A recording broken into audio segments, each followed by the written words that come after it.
Hunt 'em Big with Steve Bartylla. Brought to you by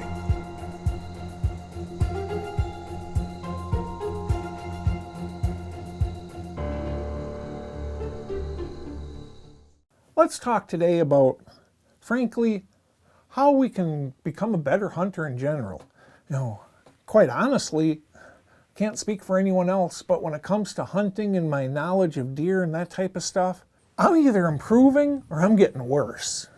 We always have to, I've found that I always have to strive to improve.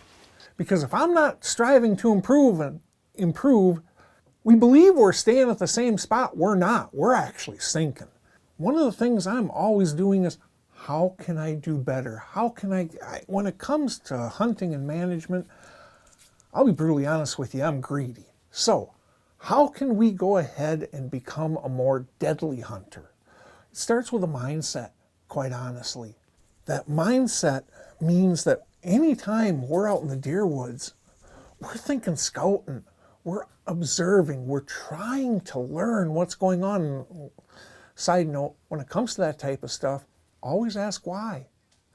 Why did that buck, out of all the places he could bed, choose that one spot to bed? Why are bucks making a cluster of rubs right in this area? But geez, there's all sorts of good rub trees back there and they ain't rubbing on any. Why are all these scrapes over in here? The more we can answer why, we're putting ammo in our most powerful weapon, which is our brain. Okay. People that are ate up with this stuff, that are always thinking it, it's essentially practice. The more you practice anything, the better off you're going to be. And speaking of practice, make it real. We are so darn good at sitting there practicing with our feet on the ground or our weapon on a sled, known yardage, perfect lighting, low wind. Okay, that's not hunting. Ken, you want to know how stiff side wind is going to impact flight? Go out and practice in a stiff side wind. You want to know if you're going to be able to shoot with 5 minutes of legal hunting light left? Well, go practice with 5 minutes of legal hunting light left. Make it as real as you can, and also practice some snap shooting. No, we are not practicing snap shooting so we can go ahead and pull that off on a first shot. But you know what? There's times when we need a second shot.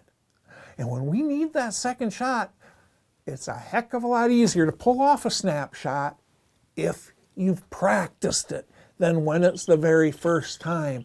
And speaking of shots, make that first ethical shot happen.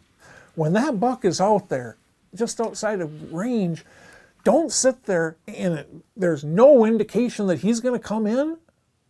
Oh, he's actually starting to head the other way. Once that happens, do what you can to turn him around. At that point, you don't got much to lose. Don't be afraid to give him a buck grunt. If that doesn't work, don't be afraid to give him a snort. If that doesn't work, don't be afraid to give him a couple doe bleats. Now, once you get to that point, it's probably not going to happen, but guess what? It ain't happening that day anyway. You don't want to push too hard because you can make it so that buck is turned inside out. But the more you go ahead and try to make that happen, I can't get a shot. He's within bow range. I can't quite get a shot through the... Well, what if you go up on your tiptoes a little bit? That gives you a little bit better, different angle. What if you squat down a little bit? What if you kneel down? In other words, when you have that animal within bow range, you do what you can to make that, to take that first ethical, makeable shot you can.